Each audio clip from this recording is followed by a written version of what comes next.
UFC President Dana White just announced massive news on Instagram. The entire main card for UFC 304. The main event will be Leon Edwards versus Belal Muhammad 2 for the welterweight title. The co-main event is Tom Aspinall versus Curtis Blaydes 2 for the interim heavyweight title. And then a bunch of other fights were confirmed by Dana White as well that we'll go through in this video.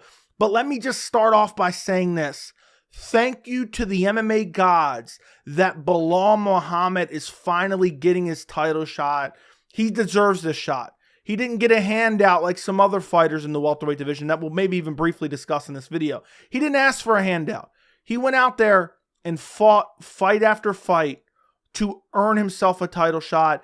And there was some discussion about him potentially getting skipped over. And I think that would have been a travesty. And I'm happy to hear that he finally got his welterweight title fight. And he's not completely robbed of that opportunity that he's worked his entire life for. And also, in terms of the co-main event, Aspinall versus Blaydes, I think a lot of people are going to complain. I understand it. I understand what you're complaining about. But overall, look, I'll just say this. Initial impressions, UFC 304 is stacked. UFC 304 is incredible. And I really like this card from top to bottom, especially the main card, which we're going to go through every matchup that was confirmed by Dana White here in a second. This is an incredible card. If you're a UK fan, it's worth staying up till like 5 in the morning or whatever it is. They're catering to the North American market in terms of the actual pay-per-view time, which maybe we'll touch on that a little bit in this video as well. It's worth it. If I lived in the UK, I'd be going live. This is an incredible card. So let's go through the matchups in the order that I think they will be. We obviously know the main and co-main event, but we don't know the rest of the order. But this is definitely the main card. Let's start off with an amazing flyweight matchup that we kind of already had confirmation on, but that is Muhammad Mokaev versus Manel Kape. This is going to sound crazy, but in my opinion, these are two guys who are fighting for the number one contender spot. That's not the crazy part. Most of you probably understand that. They're both kind of unproven. You know, it's a bit of an exaggeration to say they're unproven, but they haven't really fought the elite of the elite. You look at Manel Kape, okay, pulled out of his last two fights, one with an injury, one with a missed weight cut. Okay, the fight got canceled because of that. Before that, he beat Felipe Dos Santos on his UFC debut, and Dos Santos even took a round off of him. You know, before that, I mean, Manel Kape has had so many fight cancellations. I'm not saying they're his fault. The last two were his fault, I believe. Other than the one, I think he tested positive for something against, I want to say, Sumidarji. Yeah, against Sumidarji, he tested positive. But he's had a lot of fight cancellations. 2 cancellations against Matheus Nicolau. One was in April. One was in January. Then you had the cancellation against Kai Kara France. Then you have the cancellation against Davison Figueiredo. And then you have the cancellation against Alex Perez. Cancellation after cancellation. But let's look at his actual fights. You have Felipe Dos Santos, UFC debutant. Then you have David Dvorak, which, okay, you know, David Dvorak, is he really that good? He's decent. Again, I say they're relatively untested. Then his other wins are Zaglas Zumagulov, Ode Osborne. Then he has a loss to Matheus Nicolau, a loss to Alessandro Pantoja. So, in terms of like winning a fight against an elite level opposition, Manel Kape hasn't really. He has some decent wins, like some middle of the pack type wins for the flyweight division. I think he's very good. I think he's elite at flyweight. Then you have Muhammad Mokaev, very similar situation. Has some decent wins. I think the best win, obviously, on his resume is the Alex Perez win, where Perez went out there and KO'd Nicolau afterwards. But then you look at it before that, Tim Elliott, okay. He's kind of like a David Dvorak type win. Then you're looking Jafel Filho. Malcolm Gordon's a decent, okay win. Charles Johnson is another decent win. Malcolm Gordon's all right. Cody Durden is actually he's aged quite well. So while they both have proven to be really, really good, we haven't seen them get that kind of staple win. And I feel like both of them are kind of looking for that staple win in this fight. And I think the winner definitely goes on to fight Pantoja next. Love this matchup. Early prediction. I don't want to spend too much time on these matchups. I want to get to the co-main and main event. Early prediction for this fight. I'm going to slightly lean Manel Kape. I think Mokaev has the better grappling. I think Mokaev has a way of looking like shit and then somehow pulling it off later. I mean, 3rd round arm triangle Tim Elliott. 3rd round against Jafel Filho. Rear naked choke. 3rd round armbar against Malcolm Gordon. The dude just pulls off 3rd round wins to kind of cover up for kind of a lackluster performance. But I just think he's a little bit lacking on the feet. And I think Manel Kape has good enough takedown defense, good enough striking. As long as Manel Kape makes it to the fight, I favor him in this fight. I could change my mind. I could see maybe Mokaev going out there, rising to the occasion, out grappling. But right now, I'm going to go Manel Kape by decision as my early prediction. Moving on to the next matchup. a featherweight matchup, a top 10 featherweight matchup. We have Arnold Allen versus Giga Chikadze. I love this matchmaking. Love this matchmaking by the UFC. Can't applaud them enough for UFC 304. UFC 304 is an absolute banger pay-per-view main card, worth every penny. I love this featherweight fight. Honestly, in a way, it's kind of similar. Like, I don't want to say they're untested, because they're definitely not untested. But neither one of them has like that crazy staple win for themselves either. You have Arnold Allen, who lost to Movsar Evloev, got rocked by a jab. I thought Movsar clearly won that fight. I know some people were claiming robbery. Fight before that, got beat up by Max Holloway. Fight before that, beat Calvin Kattar, but you have kind of the knee injury. Even though Arnold Allen was winning, you have the knee injury that kind of, I don't want to say clouds the win, but just, you know what I mean? You didn't really get the concrete answer in that fight. And Calvin Kattar, we just seen him absolutely dominated by Aljamain Sterling. Fight before that, malnourished Dan Hooker. You get the point. Has some decent wins. Is definitely a top 10 fighter, but still doesn't have that really big staple win. Giga Chikadze kind of in a similar situation, even worse off than Arnold Allen in a way. Beat Alex Caceres in his last fight. Before that, against Calvin Kattar, took a long time off. Been out, by the time he makes this fight, it'll be about a year since he sat out. So because he fought in August of last year against Alex Caceres, went to a decision. His best wins, Edson Barboza got a win there. But that loss against Calvin Kattar got bullied in it. I think he won the first round, then just got bullied with pressure and cardio from Calvin Kattar and combinations. With this matchup, I don't see Arnold Allen mixing in the grappling a whole lot. But we've seen Arnold Allen go a hard 5 rounds with Max Holloway. I see him doing something very similar against Giga Chikadze. And I think while Chikadze is probably a little bit more technical kickboxer, definitely has any advantage with his kicks, Arnold Allen's striking has improved. His striking is very good. He has very good power as well. And I trust his cardio. So for an early prediction for this fight, I have to go Arnold Allen. I have to go Arnold Allen. Even though he's coming off, typically you look at, Arnold Allen's coming off 2 straight losses. Look at the level of opposition. Evloev is a very good fighter, title contender, undefeated. Max Holloway, there's literally no shame in losing to Max Holloway. Then you have Giga. He beat Alex Caceres by decision, who just lost to Sean Woodson. You have to go Arnold Allen in that. While I do question Allen's chin a little bit, it's not like Giga's going out there and flatlining dudes. When he gets finishes, it's usually with his kicks, and Arnold Allen is pretty defensively responsible. He took a decent amount of damage against Max Holloway, but again, there's no shame in that. Early prediction, I'm going Arnold Allen. Featured fight on UFC 304, and this is a tricky one. We have Bobby Green versus Paddy Pimblett in the lightweight division. This is kind of a matchup that's been speculated about for a while. And honestly, you look at the top 15 of the lightweight division. If you told me right now, if you asked me, Joey, pick out somebody in the top 15 that you think Paddy Pimblett has the best chance at beating, it would be Bobby Green, who's number 15. I don't think Pimblett beats Rafael Dos Anjos. He's not beating Benoit Saint-Denis. He's not beating Jalen Turner. He's not beating Dan Hooker. Moicano, maybe just because Moicano has shit striking, but I think Moicano has better striking than Paddy Pimblett, and the grappling. Paddy Pimblett's not going to be able to take him down, at least in my opinion. I think Paddy Pimblett is overhyped by the UK fan base. So this matchup against Bobby Green, while Bobby Green, he beat Jim Miller. Jim Miller's old as hell. Before that, got absolutely decimated by Jalen Turner. Before that, got a win over Grant Dawson, KO'd him in the first 30 seconds, which is crazy. If that fight would have played out, Bobby Green probably gets out grappled by Grant Dawson. And then before that, a win over the dead body of Tony Ferguson. Same for Paddy Pimblett. His last fight is a win over the dead body of Tony Ferguson. So what can you say there? And then lost to Jarrett Gordon, got a robbery win there. Close fight, not close fight, but was getting out grappled early by Jordan Levitt, got rocked by Rodrigo Vargas, got rocked by Luigi Venturini. These aren't even UFC caliber guys. His entire resume, the only UFC caliber guys is really like Jarrett Gordon. Tony Ferguson at the time he fought him isn't UFC caliber anymore. He's a dead corpse. So with this matchup, skill for skill, I see Bobby Green as the better striker. I see Bobby Green as the more complete fighter. I see Bobby Green with kind of a wonky style as well that's kind of hard to hit, keeps his hands low, has good head movement. And I see Paddy marching forward, hands looking wonky as hell, chin up in the air. I have to pick Bobby Green. Bobby Green's not even like a horrible grappler by any means either. I don't see Paddy. I think Paddy has a slight grappling advantage, but I'm picking Bobby Green to get it done. I'm not super confident. Bobby Green is 37. Paddy is in his late 20s. There is the age factor there. Maybe Paddy's improved in his time off, but he took a long layoff before the Tony Ferguson fight. But between this fight, it'll be, 7 months, which isn't the shortest layoff, but Bobby Green just recently fought at UFC 300. Quick turnaround. So I think Bobby Green's just out there cashing checks. I could see Paddy coming in and maybe out-grappling him to a decision, but I'm picking Bobby Green in this fight. I think he's the superior striker. I think he's going to land more on the feet, and I think Bobby Green gets it done against Paddy Pimblett. But don't be shocked if Paddy Pimblett somehow pulls it off in this matchup, but absolutely love this matchup. Moving on to the co-main event, we have Tom Aspinall versus Curtis Blaydes 2 for the interim heavyweight title.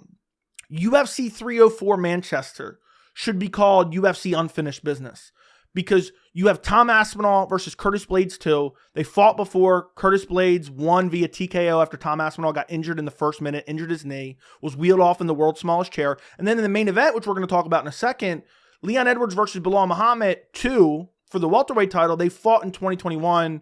We saw around. Then Belal Muhammad gets brutally eye-poked and it ends up being a no contest. And now they're fighting 3 years later for the welterweight title. Can we start a petition? I'm not usually for these kind of gimmicky things. UFC 304 is UFC 304 unfinished business, okay? But co-main event, Tom Aspinall defending his interim heavyweight title against Curtis Blaydes in a rematch. I think people are going to complain about this, and I do understand it. I'm with you. Let's start off right away. Why are we crowning an interim champion if we're going to have him defending an interim belt? Absolutely despise it. We should be getting Jon Jones versus Tom Aspinall. I don't want to see Stipe Miocic coming off a 4-year layoff fighting for the heavyweight title against Jon Jones. I don't wish to see it. And Jon Jones is going to be on a 1.5-year layoff because of the injury. What is the UFC doing? I was hoping and praying we would get shocked and we would get UFC 304 announcement for Manchester. Main event, Jon Jones, Tom Aspinall, the unification of the heavyweight title. I was hoping, praying to the MMA gods for that, but we can't get them all. At the end of the day, this is the next best thing. And I think my kind of stance on Tom Aspinall has been kind of misperceived by a lot of you guys because I said Tom Aspinall is officially one of the most overrated fighters in the UFC right now. And what I mean by that is the perception of fans, the fans' perception of Tom Aspinall's skill level far outweighs what he's proven. That's what I mean by that. I still think Tom Aspinall is very good. I think he's a very good fighter. I think he has a chance against Jon Jones. But people act as if Tom Aspinall, because he chinned Sergey Pavlovich on short notice, is a shoe-in, GOAT-type fighter who's easily going to destroy Jon Jones. While I'm more interested in seeing Jon Jones versus Tom Aspinall, people got to chill with, if you've been watching the sport since Jon Jones' rise, it's always the next guy. It's always the next guy. For Jon Jones, because he's basically undefeated, so many people want to see him lose. It's like, I remember when it was, I remember when Chris Weidman was going up to light heavyweight and Luke Rockhold was going up to lightweight and they were like, oh, these are the guys. That wasn't as extreme, but it was like, he's scared of Gus in the rematch and, he's scared of Reyes the rematch. And then, he's scared of heavyweight. The years it was the narrative, he's scared of heavyweight. Then it's, he's going to get demolished by Gon. Then he beats Gon. Then it's like, he's going to get demolished by Tom Aspinall now. I'm disappointed it's not happening, but at the end of the day, this is the next best thing. And I told you guys this before. People were saying, why isn't 304 being announced? I said, I think the UFC is trying to make Tom Aspinall versus Ciryl Gane. I think that's why some of the heavyweight fights got shifted around. Tom Aspinall has come out since this news was announced and said the original plan was Tom Aspinall versus Ciryl Gane.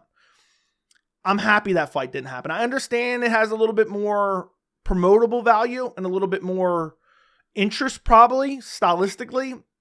Why is Ciryl Gane getting title shot after title shot after title shot? I don't care to see it. But apparently Ciryl Gane's too busy making movies or whatever. At least this is according to Tom Aspinall. We'll hear more information on this soon, I'm sure. But apparently Ciryl Gane turned down a title shot. He was going to get gifted another title shot. Got gifted an interim title shot against Derek Lewis. Then had a unifying bout with Francis Ngannou, lost. Then beat Tai Tuivasa. Then got another title shot against Jon Jones. We were going to give him another title shot against Tom Aspinall. What? And I know it's only the interim belt. And I know it's a compelling matchup. But we got to chill. Absolutely not. Don't want to see it. But anyway, let's actually break down the fight. Tom Aspinall versus Curtis Blaydes. Again, unfinished business. You go back to 2022, July 2022, which was July 23rd, 2022. So it'd almost be exactly 2 years when they rematch. It ended in 15 seconds. Curtis Blaydes landed a couple combinations. Tom Aspinall, I think, threw a kick, hurt his knee, fell to the ground in agony, got wheeled out by the world's smallest chair. It ended up being a TKO win for Curtis Blaydes. at the end of the day, we didn't get to see the fight play out. Really, this isn't one of those things where you can say, well, Curtis Blaydes was winning. It's not, you don't really get to say that because it happened so quickly.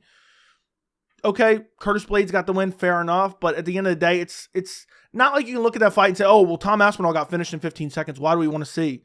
Curtis Blaydes was doing well, but again, it was 15 seconds.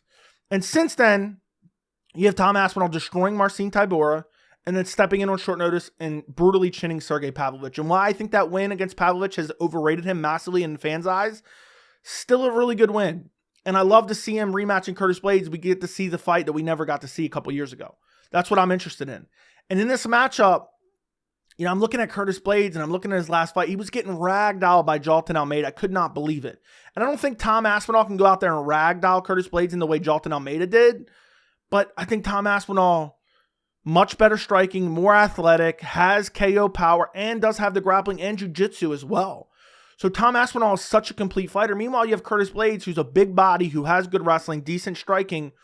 But even with his wrestling, he doesn't have the best entries either. So, I'm looking at this fight and I'm like, you know what? Tom Aspinall is going to win this fight. You look at Curtis Blaydes, and you see his entries. He gets KO'd by Derek Lewis, okay? You look at Curtis Blaydes in the past, and, you just see him, a guy who has the worst entries ever in heavyweight. He has really good wrestling. Again, his entries aren't good. He didn't even shoot a takedown on Pavlovich. I mean, they were like half clinch attempts, I believe. Gets chinned by Sergey Pavlovich. I know MMA math doesn't work, but you see what I'm saying here. I just see Curtis Blaydes as a guy who's kind of decent everywhere, who has big KO power, but can't even get to the wrestling against lower quality wrestlers. I don't think he's going to be able to get to the wrestling against Tom Aspinall. I think that's his avenue to win against Tom Aspinall, or a big shot on the feet, which I do think Curtis Blaydes does have a bit underrated striking. I think Tom Aspinall is like a newer breed of heavyweight. Super athletic, light on his feet, good power, good everywhere. We don't know about his stamina. We don't really know about his stamina, but what heavyweight really has great stamina outside of maybe Cain Velasquez? So in this fight, I understand people are disappointed. It's not Tom Aspinall, John Jones, but I still think this is a quality matchup. I'm picking Tom Aspinall to get it done, probably via KO. Moving on to the main event, we have Leon Edwards versus Belal Muhammad 2. Finally, Belal Muhammad gets his much-deserved title shot. I am so happy for Belal Muhammad because there was some talk about him getting potentially skipped over. And I think that would have been not only devastating for Belal, I think it would have been devastating for the sport. And that's why I've been so adamant about when you have a guy with such a clear-cut case, you have to give him a title shot. He already got skipped over once for Colby Covington. And by the way, check out my video on Colby Covington's interview from the other day. I told you guys, I can read Colby Covington like a book. He's so easy to tell exactly what he's trying to do. He telegraphs every move that he's going to make. He called out Belal. I said, look, he's calling out Belal so that way he gets credit for calling out a quote-unquote tough matchup, but he knows Belal's about to be booked. That tells me that Leon Edwards, Belal Muhammad's about to be announced. It gets announced. Charles Oliveira. We know Charles Oliveira most likely not coming up to welterweight. He calls out Charles Oliveira and Belal so he can say, oh, look at me, I called out tough matchups. They just didn't happen, so I just took Wonderboy instead. He ducked Ian Machado Gary. I want to point that out. I was 100% accurate on that like 2-3 days ago. Okay? Absolute disgrace. And it's a shame that Belal had to wait over a year to get his title shot. But he's finally getting it. He's finally getting against Leon Edwards. We're getting the rematch for the welterweight title. And I know some people are going to look back and point to the fight from 2021 where Leon Edwards won the first round and then there was a deep eye poke. You had Chris Idman type eye poke from Leon Edwards. Belal couldn't continue. It ended up being a no contest. And I know some people are going to point to that, and I have seen people point to it and say, well, Leon won the first round. Well, okay, let's look back at Leon Edwards versus Kamaru Usman 2, where Leon got the head kick KO in the 5th round. Well, Usman won the 2nd, 3rd, and 4th round, was dominating. Okay, let's stop it after that. What does that mean then? Leon never wins the title. So I don't want to hear that narrative. And even if you agree with that narrative, which I think you're crazy if you do, time has gone on and they've gotten so much better. They've both gotten so much better. Leon Edwards went out there in his last fight, and I believe it was kind of lackluster, but he beat Colby Covington. I don't know what to really say about that fight because Colby Covington absolutely shit the bed, made a million excuses afterwards, looked horrible in that fight. And Leon lost the 5th round because he got tired. And Colby wasn't even pushing the pace. But fight before that against Kamaru Usman, the trilogy fight after the head kick KO, I thought it was a very close fight. I thought it could have even been a draw. You know, Usman was a little bit more tentative because of the head kick, and I really believe that's what lost Usman that fight. Fight before that, getting dominated by Usman, gassed out, tired, comes from behind, gets the head kick KO. Don't let him bully you, son. You know, I look at Leon Edwards. He's definitely the more technical striker. His defensive grappling has gotten better and better every single time out. But I see Belal Muhammad as a guy who's getting better as well, who's arguably in his prime right now, maybe close to kind of a drop-off soon, you know, which is an absolute shame that he's been kind of iced out for over a year. At this point, yeah, he'll be 36 years old by the time he gets his actual title shot. Come UFC 304, he'll be 36 years old, or 36 years old. He's a guy who's very durable, very, very durable. You know, he's only been KO'd once. I believe that was against Vicente Luque, got that fight back. He's a guy that I would think he's not going to fight like Colby. Belal's going to come out. He knows this is his one opportunity, okay? This is his one shot at welterweight gold. He will never get another title fight unless somehow it's like a short notice, somehow, you know, whatever. If he loses to Leon Edwards, he had to string together this 10-fight unbeaten streak. If he loses this fight, he's never getting another fight, never getting another title fight, most likely. He's going to go out there and give it his all. I'm so happy. I am so happy that Belal Muhammad got his title shot. Not because I'm some huge Belal Muhammad fan, okay? I like Belal Muhammad. I like watching him fight. I think the narratives are overblown. But because this is a guy who's earned his title shot, has earned his title shot. He has worked his ass off in an attempt to have an opportunity, just an opportunity to achieve his lifelong dream of becoming UFC champion. And the fact that some people were wishing that he would be robbed of that is disgusting and disturbing. And I'm happy that he's getting a shot. And I actually think he wins. I actually think he beats Leon Edwards. I've been saying this for a while. I think he gets it done against Leon Edwards. Leon Edwards has suspect cardio, okay? The Colby Covington fight, Colby's not even putting the pressure on him. He's gassed by the third round. Belal, or gassed by the fifth round. Belal will press forward. He will eat shots to land shots. He will make Leon Edwards work in the grappling. He won't be kind of tentative like Kamaru Usman was in that third fight where Leon won via decision. He won't be tentative like that. He's going to make Leon Edwards work for this win. And while I could see Leon Edwards getting a decision win, I think Belal pushes the pace. I think come the fourth and fifth round, the momentum is really going to be turning. And I see Belal Muhammad getting a fourth or fifth round TKO. Or bare minimum, I could see Belal Muhammad winning 3, 4, and 5, winning via decision. I'm picking Belal Muhammad in this fight. I think he knows this is his one opportunity. I think he's gotten much better over the last couple years. I know people are like, oh, he couldn't finish Gilbert Burns with one arm. Gilbert Burns is super durable. And by the way, who injured Gilbert Burns? Oh, right, that was Belal Muhammad. Belal Muhammad took that fight on short notice, coming off the couch, injured, had an ankle injury. Beat the brakes off of Gilbert Burns. Okay, and people want to delegitimize that win. People said, oh, Sean Brady's going to starch him. Sean Brady is this undefeated hot prospect. Belal went out there, starched Sean Brady, dominated him, finished him in the second round. Dominated Vicente Luque. Dominated Wonderboy Thompson. The Damian Maia fight, okay. The Leon Edwards fight, even in March, where he got eye poked, March 2021, Leon was scheduled to fight. Belal Muhammad took that on short notice as well. You guys have to take that all into account. I think Leon Edwards is a guy who can be mentally broken when you really put the pace on him. And I think Belal Muhammad will do that. I think he won't be like Colby Covington and be scared of getting virally memed KO'd. Belal Muhammad, it may end up costing him in this fight, but he will press forward. He will make Leon Edwards work from the very start of this fight, and I think he gets it done in the later rounds, 3, 4, and 5. Finds a TKO or wins 3, 4, and 5 with his pressure, with his cardio, because we know Leon has really good defensive grappling, but it wears him down when he's forced to use it.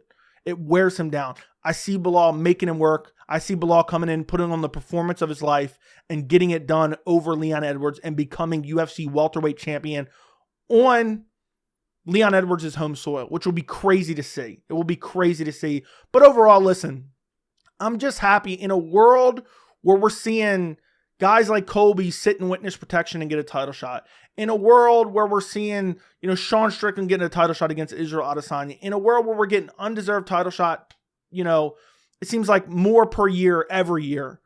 It's a slippery slope. Belal Muhammad, whether you like him, whether you hate him, whether you love him, whether you're his biggest fan, deep down, Belal Muhammad, not even deep down, honestly, if it's deep down, you're crazy. He's earned this title shot. I'm happy to see some semblance of a meritocracy return to the UFC. And Leon and Belal kind of don't like each other either. So this kind of has a bit of bad blood to it. So there's something for everyone with this fight. It's two elite of the elite welterweights fighting each other for welterweight gold. Absolutely love UFC 304. It's stacked. Incredible main card. Absolutely love it. Shout out to the UFC. Absolutely love the UFC for putting this amazing card together, and I love the main event. I don't want to hear any complaints about the main event. Like the video, share the video, subscribe to the channel, and thank you so much for watching.